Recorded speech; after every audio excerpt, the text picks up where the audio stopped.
Welcome back to Small College Conversations. I'm Kristen Eargle. I'm joined by Dave DeCew, New England College Athletic Director. Thanks for being on today.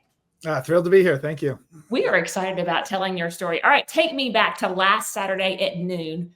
Over 2,000 fans on campus to watch the first football game in 51 years. Now that you've kicked off, what did it feel like going through that process and on that game day? Yeah, it was a little mix of a lot of emotions. There's been a lot of work and a lot of prep to go into that. And I think at first there was some relief to see that we all got to the opening kickoff without any major issues. And then really it was just a great sense of pride. I think I felt it myself, but I saw it from a lot of folks that were in the crowd, whether they were just community members, alum, friends. It was just nice to see that they thought it came off as, a really professionally run day and something that people could feel really good about.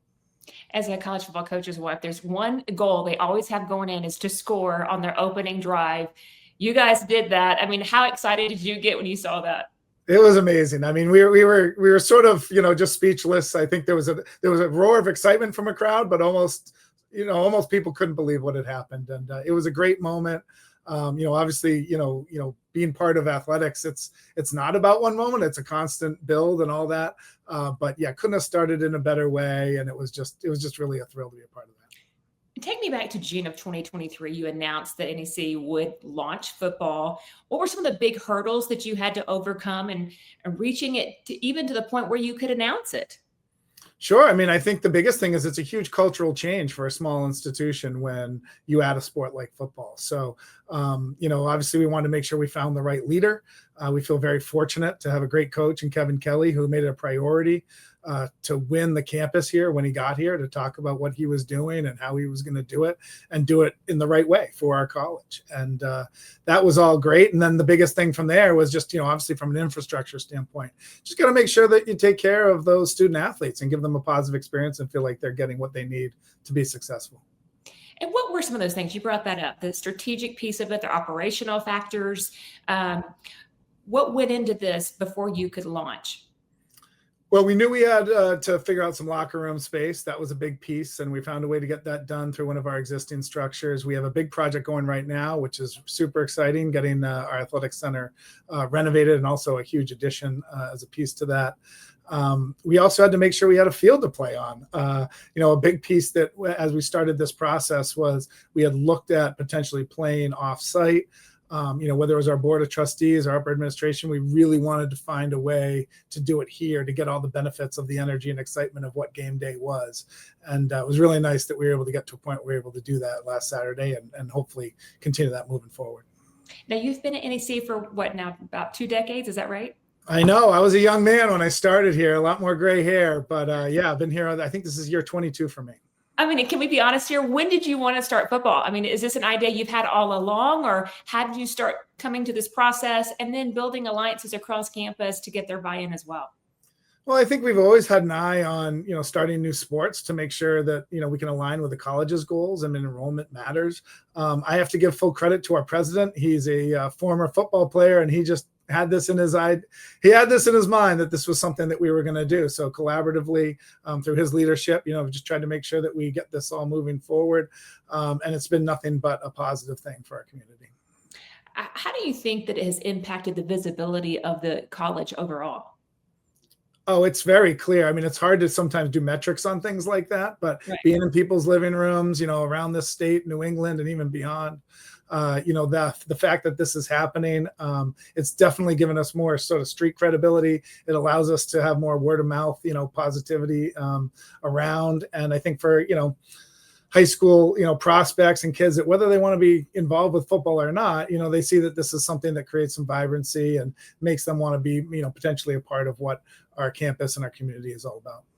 Okay, so the big elephant in the room is obviously the financial piece. I mean, everyone is in a lot of financial crunch, no matter what level you're on right now. So obviously it's a huge lift to bring football onto a campus. Walk me through some of that. I mean, fundraising and being supported by enrollment. What are some of those things that went into this to get it supported?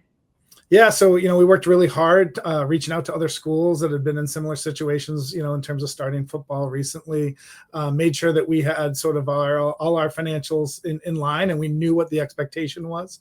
We had some donors step up that really got us off the ground with some of those startup costs. And it's just been nice to see, again, a lot of these departments, our advancement team, even our president's office, kind of working together to make sure that we can get this moving. And, when you look at the numbers that we have on that team now and that are part of our campus, it's actually we're at a point now where we're already feeling like the enrollment numbers are sort of evening out what we're putting into it. And we only expect that to get better as we move forward, because we know we have the coaching staff and the people in place that will continue to keep this growing. So you anticipate a continued projection increase? Absolutely. Yeah, it's been really positive. And again, then there's the stuff that we can't measure, right? It's the idea of, being in other people's, minds in terms of what we're doing, and the growth in general is something that people want to see. I mean, schools that are moving forward as opposed to, potentially having to take a step back in areas.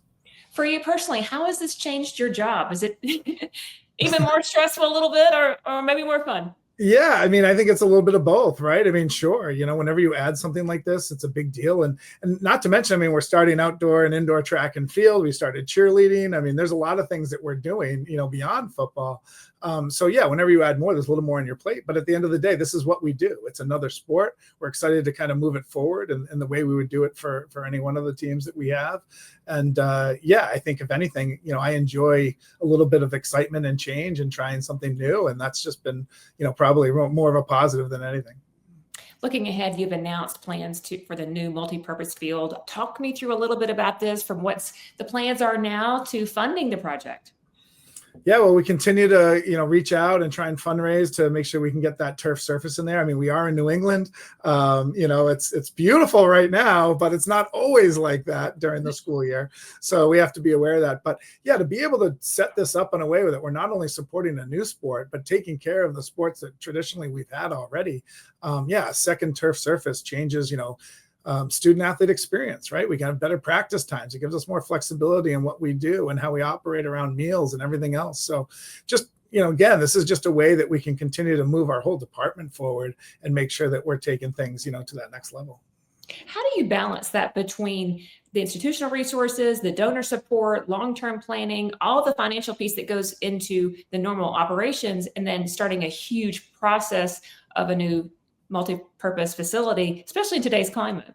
Well, of course. I mean, luckily, I'm not the one making all those decisions. We got a lot of really smart people that work at this school that are helping to make sure that we balance this out with all the other things that we do. I mean, I love sports. I'm here. This is my life. This is what I've done for a long time. But we're an academic institution. We're in a branch of that educational lifestyle that we have here. And, we're just trying to make sure we do things in concert with what people are doing. And again, it's just really nice to see that we're able to, sort of lift in a lot of areas and not just in one. You mentioned earlier in the interview, you talked with other people who had gone through a similar process. If someone were to call you right now and say, hey, what were some of the biggest lessons learned through this process? What would you tell them? Well, I think for us, the hardest piece, like I said, was just infrastructurally. We knew we weren't there. I've had some people make the analogy that we're building the airplane in the air a little bit. I think if you can have some of that stuff in place, that would be a huge help. I mean, it just creates an added level of anxiety to what you're doing. But I think the most important thing, and this is probably true in, all walks of life and business and everything, hiring matters. And we not only have a great head coach, but we have a great staff supporting him. I'm very fortunate to have assistant ADs and coaches that are tremendous in what they do, not just for their programs, but for our department as a whole. So yeah, when everyone's on board and you got the right people moving forward, that's what can kind of make things work.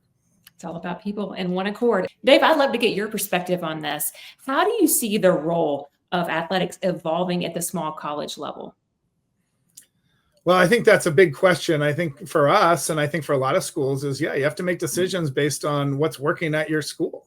Are you drawing students in? Are you filling rosters? Are you making things work from a business end, right? We don't want to look at it that way, but I think these are the tough decisions that a lot of institutions are going to have to look at. I think for us, we feel really comfortable that, overall our menu of opportunities are building us forward. And that's something that we've continued to expand on. So for us, I don't see that changing. But I think everyone's taken a hard look at the expenses and where they are and how this is going to impact their institution based on the role athletics plays. And for us, athletics is a huge driver for our school, and it's something that I see continuing. From your angle, when you look at student athlete development on and off the field, what skills or resources do you think administrators really need to prioritize in this changing landscape? Well, I think student athletes in many ways are coming more prepared and also maybe with a higher expectation of what they're supposed to get. So we've really expanded our strength and conditioning operations to make sure that kids have the opportunity to kind of, condition themselves and work on themselves, from developmentally, physically throughout the year. But I think the mental health piece is huge. Looking at, how we can make sure that we're not overwhelming young people and balancing all the other things that they have to do. We have to remember that they are students first. And I think at the Division III level, that's something I believed in when I was a student athlete. It's something I believe in now. And I think our coaches work really hard to make sure that they're offering something that kids can enjoy and be happy to be a part of. And it's not necessarily just, a job. I think we have to make sure that it's something that they feel like they're really getting to enhance their experience here. Okay, big picture. How do you see Division III and the schools like yourself differentiating themselves and what's going on right now? That's a great question, because I think for so many years, in higher ed, it was like, oh, this is how you do it, right? I mean, I think if anything, we have to continue to be mindful of how we can be progressive. We have to look at the majors we offer. We have to look at the student experience. We have to look at what the living experience is in our dormitories and the food situation. There's so many things that make for really students wanting to be a part of your school. And I think, the big piece for me as the athletic director is if we can continue to make it so that, the athletic experience is not only positive for our student athletes, but it's something that our entire community wants to be around and can make their experience better, then, I think I'm holding up my end of the bargain. And certainly the folks around here are helping to try and make sure we push that forward. Thank you so much for your time. We appreciate it. Continued success.